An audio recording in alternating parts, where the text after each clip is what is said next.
Selamat siang. Assalamualaikum warahmatullahi wabarakatuh. Perkenalkan, nama saya Sylvester Gia, mahasiswa PPG kategori 1 tahun 2022, kelas Bisnis dan Pemasaran LPTK Universitas Negeri Medan.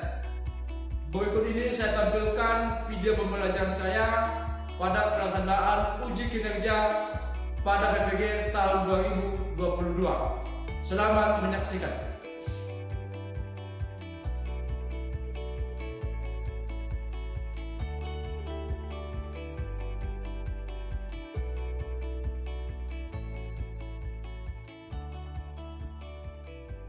Selamat pagi siswa kami semua.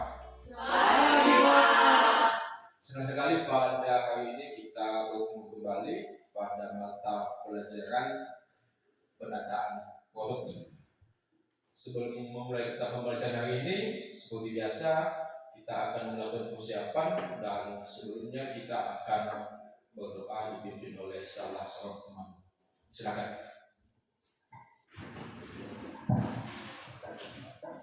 Baik teman-teman, mari kita berdoa sesuai agama dan kepercayaan kita masing-masing.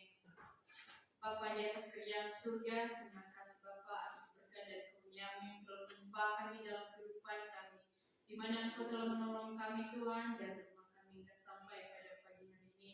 Bapa di surga, sebentar lagi kami akan memulaikan pembelajaran kami ini. Kami mohon kepada-Mu Bapa, sertailah kami, berikanlah kami kepintaran.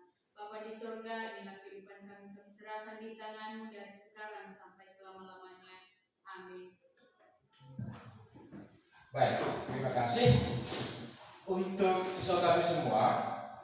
Seperti biasa, kita akan membangkitkan rasa nasionalisme kita, bangga berbangsa dan bertanah air Indonesia. Untuk itu kita bersama-sama menyanyikan lagu nasional. Salah satu dari siswa kami supaya memimpin teman-teman di depan, dan semua berdiri.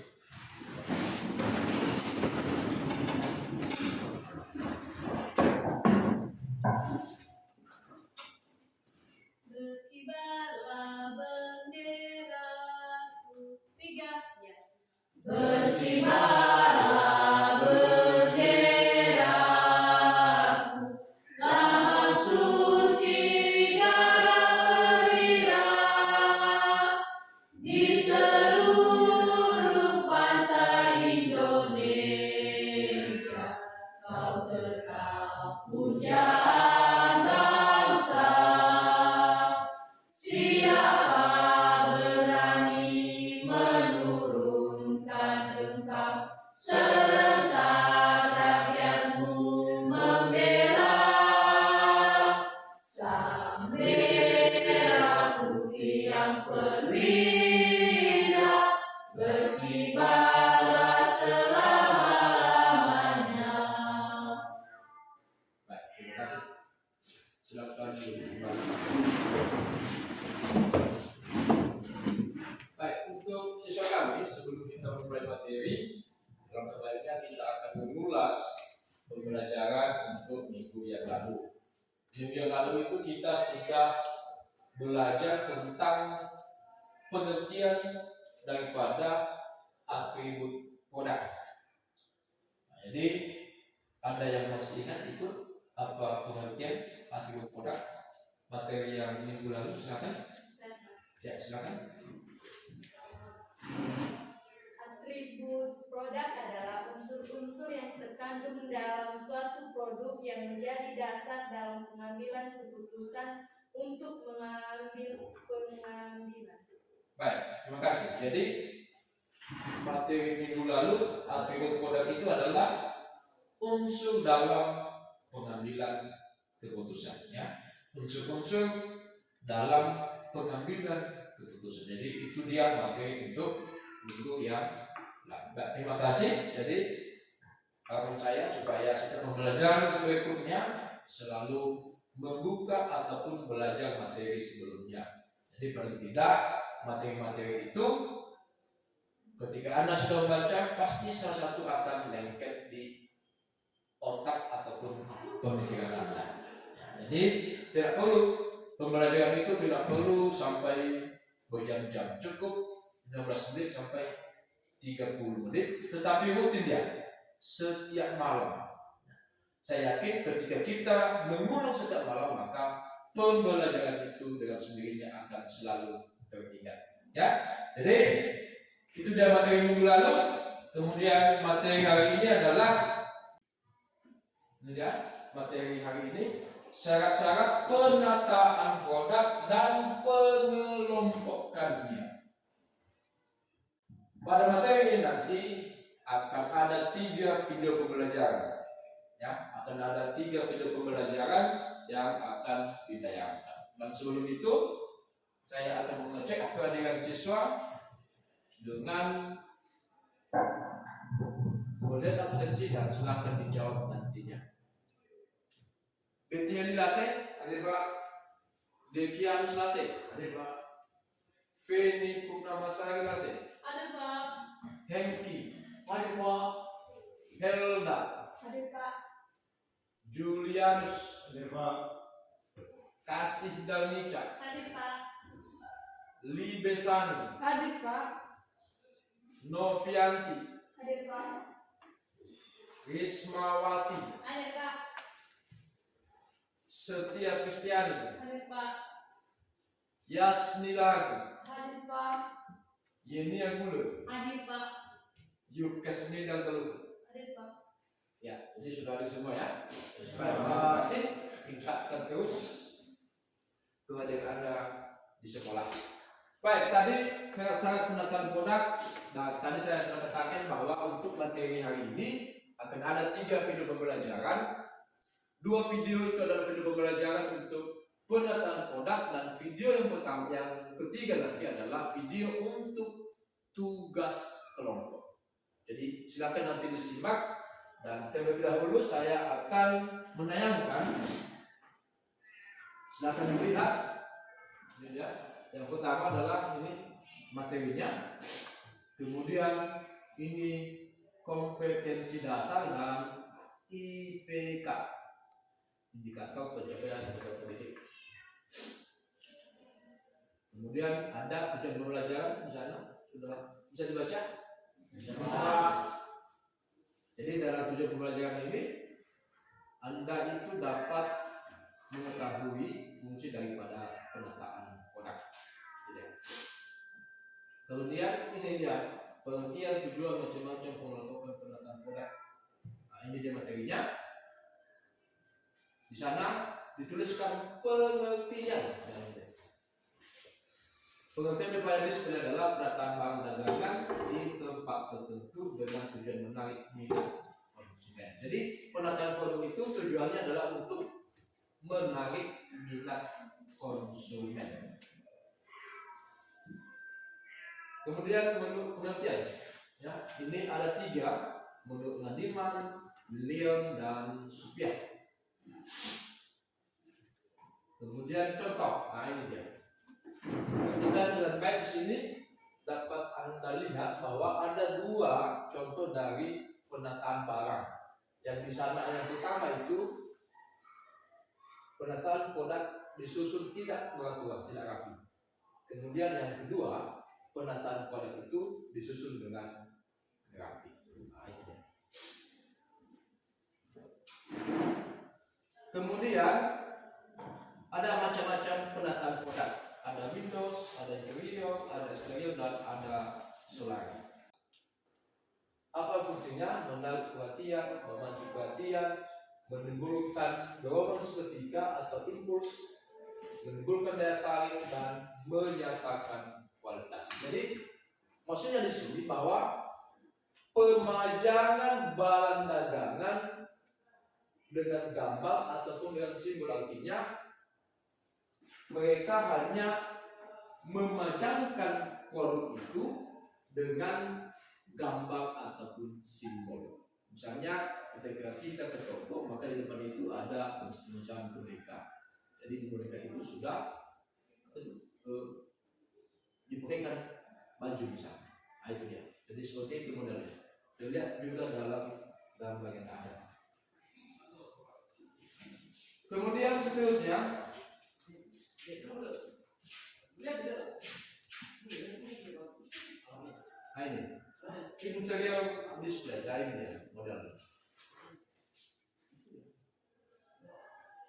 Kemudian sesudah interior itu dia ada exterior display. Itu pemajaran bank dagangan di tempat tertentu di luar kegiatan usaha yang biasa digunakan. Nah, jadi itu dia materi kita untuk pagi hari ini. Ya, jadi nanti dalam video pembelajaran akan lebih diulas, ya, akan lebih diulas dari materi-materi ini. Jadi silakan nanti ketika video pembelajaran itu diputar, silakan diamati, dilihat, dan kalau ada hal yang penting silakan dicatat dalam buku. Bisa dipahami ya? Bisa. Sampai di sini ada yang ditanyakan? Tidak. Tidak ada. Jadi kalau begitu silakan kita putar video pembelajaran dan silakan disimak dengan baik.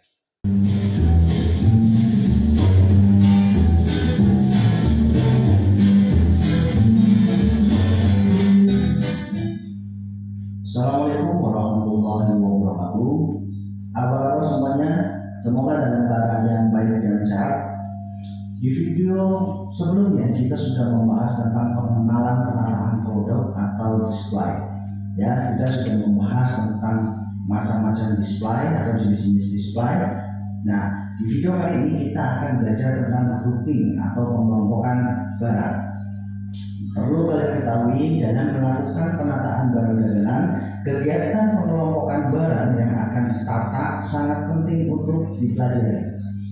Hal ini karena dengan kegiatan pengelompokan jenis barang yang akan ditata akan mempengaruhi kerapihan dan penampilan produk bagi para calon pembeli yang berkunjung di toko atau supermarket, sehingga akan memberikan kesan yang positif terhadap barang-barang yang kita jual. Ya, dalam pengelompokan barang atau grouping, apa sih tujuan dari pengelompokan barang ini? Nah, tujuan dari pengelompokan barang bisa dibedakan menjadi dua, yaitu tujuan untuk produsen, ya, atau penjual, dan nanti yang kedua adalah tujuan bagi konsumen atau pembeli. Intinya, kegiatan pengelompokan barang adalah memudahkan bagi produsen. Yang pertama, memudahkan dalam hal penyimpanan barang di gudang. Ya, yang kedua, memudahkan penataan barang baik di gudang maupun di rak pajak. Yang ketiga, memudahkan produsen dalam hal pelayanan terhadap konsumen. Yang keempat, memudahkan produsen dalam pengambilan barang baik dari gudang atau dari tempat pemajangan. Nah, yang kelima, memudahkan bagi produsen dalam hal melakukan kegiatan pengawasan dan pemeliharaan barang dagangan. Nah, kemudian selanjutnya, tujuan pengelompokan barang bagi seorang pembeli ataupun konsumen. Hal ini akan memudahkan pembeli ataupun konsumen dalam hal memilih produk. Ya, yang kedua, memudahkan pembeli atau konsumen dalam menyebutkan produk, ya, atau nama produk. Dan yang ketiga, memudahkan konsumen atau pembeli dalam hal mengingat produknya. Lalu bagaimana penggolongan barang yang akan dipajak? Ada beberapa alternatif untuk penggolongan jenis barang yang dipajak. Yang pertama, ya, penggolongan barang menurut bentuknya, ada juga menurut daya tahannya, menurut cara penyimpanannya, menurut kegunaannya, sifatnya, dan ada juga nanti yang terakhir adalah menurut cara pemakaiannya. Kita bahas ini satu persatu. Yang pertama adalah penggolongan barang menurut bentuknya. Ada barang padat dan ada barang cair. Contoh barang padat adalah sabun bata, buku, alat tulis, ya, dan lain sebagainya. Kemudian yang kedua, menurut daya tahannya. Ada barang tahan lama, ada juga barang tidak tahan lama. Barang tahan lama, contohnya adalah misalkan deterjen, pembersih lantai, alat-alat tulis, dan sejenisnya. Kemudian ada barang tidak tahan lama, contohnya adalah berbagai jenis makanan dan minuman. Kemudian yang ketiga, menurut cara penyimpanannya, ada barang yang memerlukan penyimpanan khusus, ya, seperti sayur-sayuran, buah-buahan, daging, ikan, dan lain sebagainya. Ada juga barang yang tidak memerlukan penyimpanan khusus. Contohnya apa? Misalkan ya alat tulis tadi, deterjen, pembersih lantai. Ya. Nah, kemudian ada departemen household, ada perlengkapan rumah tangga, ya, seperti ada piring, ada kompor, dan lain sebagainya di sini. Ya, departemen toys, jadi aneka macam permainan, ya, aneka macam mainan, ya, juga ada display di sini. Dan yang terakhir ada departemen stationery, misalkan ada buku-buku, pensil, ya, dan lain sebagainya. ATK, alat tulis kantor, itu ada di sini. Nah, biasanya di dalam supermarket memang departemen ini jadi menjadi bagian-bagian tersendiri di dalam supermarket. Nah, kemudian yang kedua adalah pengelompokan barang yang termasuk barang fresh. Contohnya adalah sayuran, buah-buahan, daging, produk susu, maupun produk beku atau frozen seperti es krim, ya, daging beku, dan lain sebagainya. Nah, kemudian yang ketiga adalah barang fashion. Di dalam barang fashion terdiri dari beberapa departemen, ya, sebagian besar bergabung menjadi 3. Ada departemen kebutuhan pria seperti kemeja pria, pakaian pria, dan lain sebagainya. Kemudian ada departemen kebutuhan wanita, yaitu yang termasuk dengan pakaian wanita. Dan yang ketiga ada departemen kebutuhan remaja, anak, dan bayi, yang berisi barang-barang atau pakaian-pakaian kebutuhan para remaja, anak-anak, dan bayi. Nah, itulah pengelompokan barang di toko atau di swalayan. Nah, selanjutnya ada tulis penataan barang dagangan di dalam.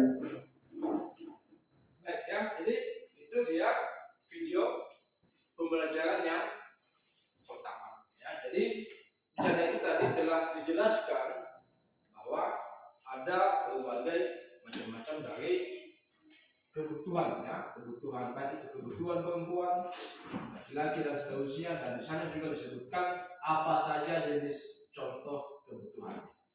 Jadi mudah-mudahan dari video pembelajaran yang pertama ini nanti siswa kami dapat menarik kesimpulan apa itu penataan produk dan pengelompokannya. Jadi kemudian langsung saja nanti setelah ini kita akan membuat diskusi kelompok. Nah, kita masuk pada video pembelajaran yang kedua. Silahkan disimak baik-baik. Nanti dari sini nanti akan ada tugas kelompok.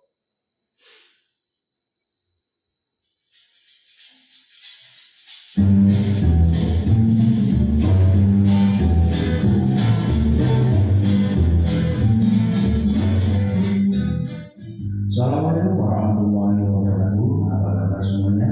Semoga dalam keadaan yang baik dan sehat. Di video kali ini kita masih membahas tentang tampilan barang-barang penataan produk atau slide. Namun kita akan lebih spesifik membahas tentang syarat teknis dan metode penataan barang atau display. Nah, seperti apa syarat teknis dan metode dalam penataan barang atau display? Simak video ini selengkapnya.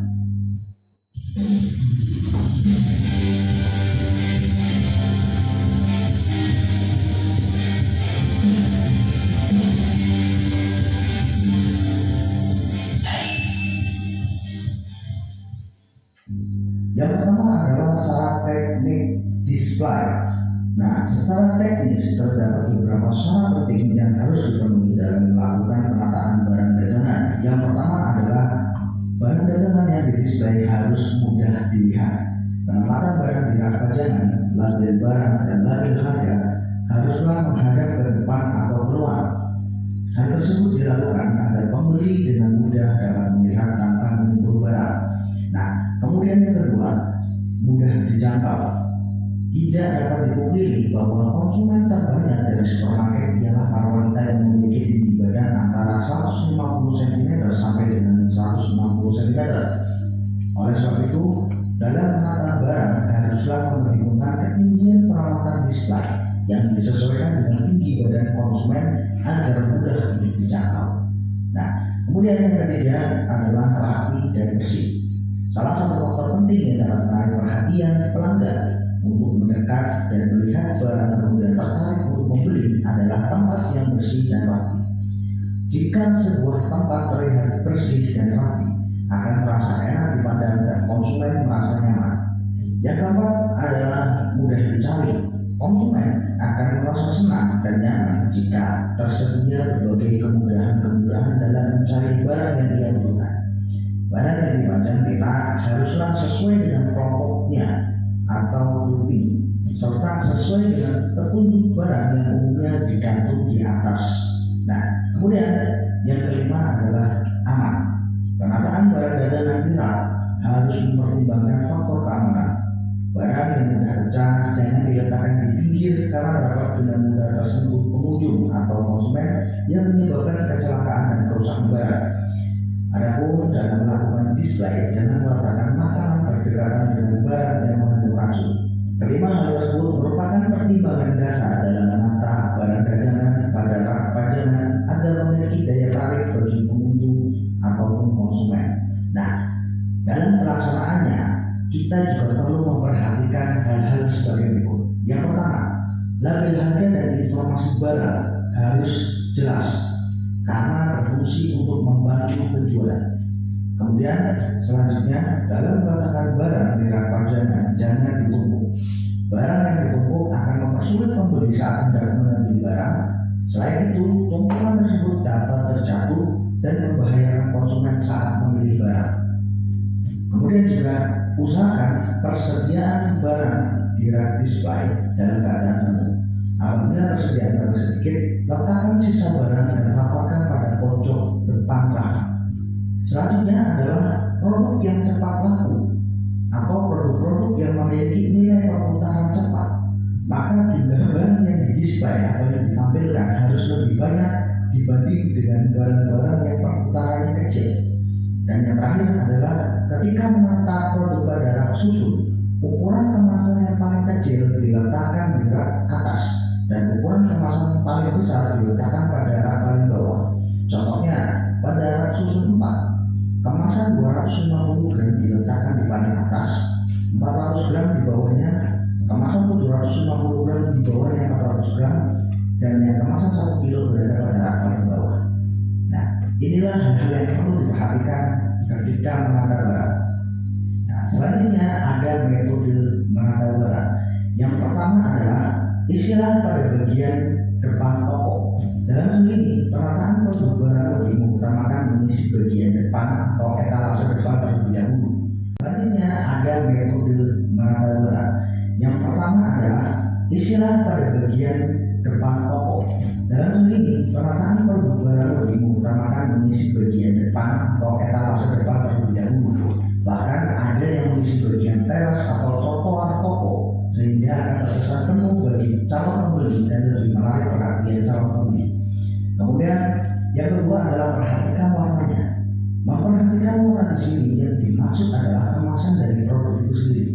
Produk dengan warna kemasan yang cerah sebaiknya diletakkan di bagian yang paling mudah dilihat. Kolaborasikan dengan meletakkannya bersebelahan dengan warna cerah lainnya, misalnya warna kuning, orange, putih, sehingga mampu menarik perhatian pengunjung. Yang ketiga adalah desain menarik sebagai jangkar. Tidak jarang kita dapati ada sebuah produk yang tidak terkenal memiliki desain atau model yang sangat menarik dan inovatif. Dan anehnya, produk terkenal di pasaran justru desainnya cenderung biasa-biasa saja. Hal tersebut sering kita temukan pada produk fashion. Oleh sebab itu, dengan cara menyanyikan produk dengan desain yang menarik, tetapi tidak terkenal dengan produk yang sudah terkenal, dengan harapannya pengunjung akan tertarik untuk membeli kedua barang tersebut. Itulah sebabnya mengapa bisa disebut sebagai cara. Kemudian yang keempat adalah kemasan besar diletakkan di sebelah kanan. Dalam hal ini yang dimaksud adalah meletakkan produk dengan kemasan besar di sebelah kanan. Sebagai contoh, produk sabun cuci merek A kemasan 1000 gram diletakkan di paling kanan, kemudian diikuti dengan kemasan 800 gram, demikian seterusnya sampai kemasan yang paling kecil. Hal ini disebabkan oleh kebiasaan manusia saja menggunakan tangan kanan, maka kemungkinan terpilihnya produk dengan kemasan besar akan lebih tinggi. Nah, yang terakhir adalah tempatkan produk impulsif di kasir. Konsumen ketika mengantri membayar di kasir, mereka biasanya mengambil barang sebagai pelengkap sambil menunggu antrian. Oleh karena itu, dengan menempatkan produk dengan harga murah di sekitar kasir, seperti permen, rokok, coklat, dan aksesoris murah akan membuat konsumen membeli barang tersebut walaupun tidak dibutuhkan dan akan menambah jumlah belanja. Nah, itulah syarat teknis dan metode dalam menata barang di dalam toko. Selanjutnya ada sebuah kuis. Baik, jadi dalam video pembelajaran yang kedua, jadi di sana sudah dijelaskan bahwa ada beberapa syarat dalam pendataan produk. Jadi jelas kita lihat bahwa syarat yang pertama itu adalah mudah dilihat, yang kedua mudah dijangkau, kemudian aman dan rapi, kemudian bersih. Jadi itu tadi sekilas dari video pembelajaran yang kedua tentang syarat dari penataan produk. Bisa dipahami tadi videonya? Bisa. Saya jadi mudah-mudahan video pembelajaran yang pertama dan kedua bisa kami dapat memahami maksud dari materi untuk hari ini. Nah, seterusnya sebelum kita lanjut pada diskusi kelompok, dari video yang pertama dan kedua, dari penglihatan Anda, apakah ada yang masih kurang jelas? Kalau tidak ada, kalau masih ada, silakan ditanyakan. Ya, tanyakan. Dan kalau tidak ada, maka kita masuk pada video pembelajaran yang ketiga sekaligus sebagai bahan diskusi kelompok untuk kita. Silakan, ada yang tanyakan? Tidak ada. Baik, kita teruskan dengan video pembelajaran yang ketiga. Jadi perhatikan baik-baik videonya. Ini adalah tugas kelompok. Sesudah Anda memperhatikan video ini nanti, kita akan bentuk kelompoknya dan materinya itu sudah saya kirimkan di Google Classroom kita. Ya, apa tugas kelompoknya? Jadi nanti kelompok 1, kelompok 2 dan kelompok 3. Ya, ini dia kelompoknya. Kemudian apa tugasnya? Silakan buka di Google Classroom, silakan unduh dan silakan kerjakan. Perhatikan baik-baik video pembelajarannya. Selamat sore semua, apa kabar? Kali ini saya akan mereview warung saya yang sedikit acak-acakan, bahkan banget acak-acakannya. Nah, ini ada Indomie, sini ada minyak goreng kemasan, ini yang busa-busa,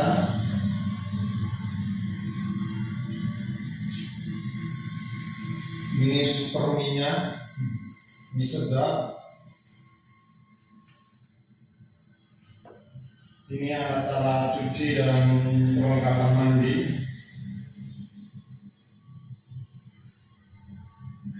Maklum acak-acakan, soalnya jaga toko sendiri, terus belanja sendiri, melayani pembeli sendiri.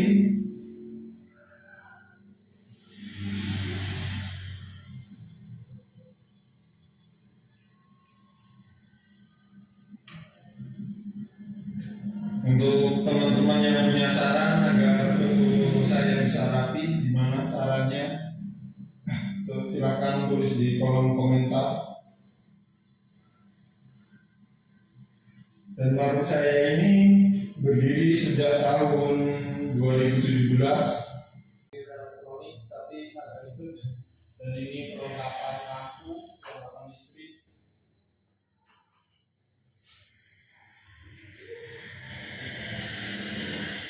Kalian semua yang punya pertanyaan seputar dunia retail, silahkan tulis di kolom komentar. Insya Allah saya akan jawab setahu saya.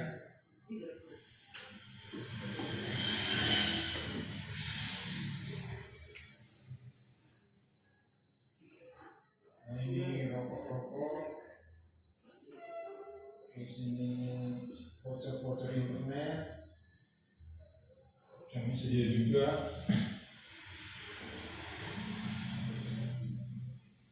Kita kesini. Nah, ini perrokokan dan apa? Bedak-bedak bayi, terus alat-alat kecantikan seperti pons. Nah baik, jadi itulah dia video yang ketiga. Jadi tadi saya katakan bahwa di video yang ketiga ini adalah video untuk tugas kelompoknya. Jadi untuk tugasnya silakan diunduh di Google Classroom. Kemudian tadi saya katakan ini kelompok 1, kelompok 2 dan ini kelompok 3. Jadi saya berikan waktu 5 sampai 10 menit dan masing-masing nanti dari kelompok 1, 2, 3 mempresentasikan hasil diskusinya. Jadi silakan untuk kelompok masing-masing.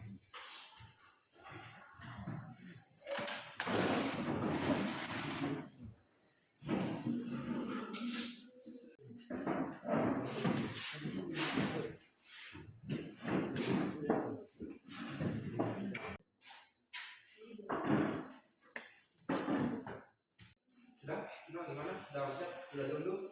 Ada kesulitan dalam menyelesaikan tugasnya? Tidak Pak. Dan nanti masing-masing siswa itu silakan lihat sama, jangan. Jadi saya nanti akan ada penilaian video.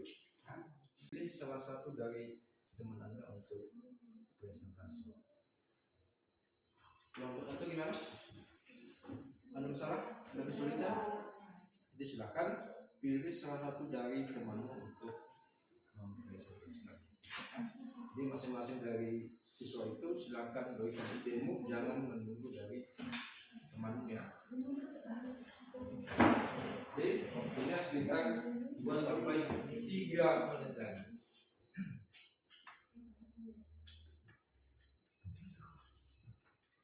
Gimana proses semua? Belum Pak. Sekitar 1 menit lagi ya.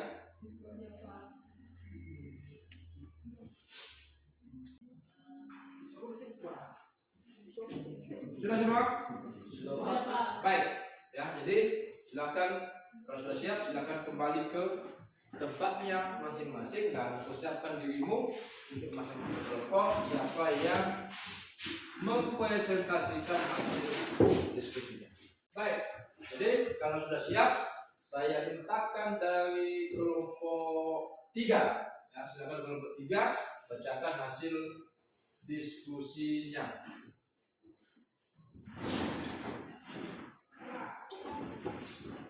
Baik, kami dari kelompok 3 mendiskusikan tentang hasil diskusi kami. Yaitu pada gambar keempat terlihat barang dagangan berjenis pakaian atau fashion. Di sana terlihat pengelompokan bahan pakaian anak, remaja, perempuan, dan laki-laki. Terima kasih. Jadi di sana kita kelompok 3 ada pengelompokan bahan pakaian, ada pakaian anak, ada dewasa, ada remaja dan pria. Terima kasih. Seterusnya untuk kelompok 1 silakan. Hasil diskusikan kelompok 1, pada gambar yang pertama terlihat barang dagangan yang ada dalam barang dagangan jenis sayuran, di mana di dalam gambar terdapat barang dagangannya disusun dengan rapi dan sudah dikelompokkan satu lain. Baik, jadi kata kelompok 1 ada pengelompokan bahan makanan sayuran. Jadi sayuran itu ditempatkan berjenis ya, misalnya contoh bayam, misalnya kangkung dan seterusnya. Baik, terima kasih. Jadi itulah dia sampel dari hasil diskusi. Dan seterusnya silakan hasil diskusinya silakan dikumpulkan di depan.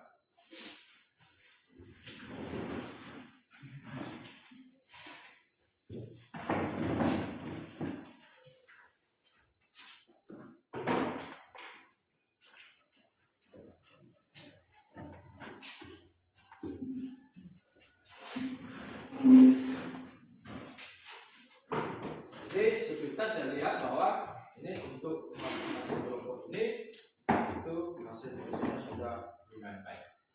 Baik, terima kasih untuk siswa kita semua, dan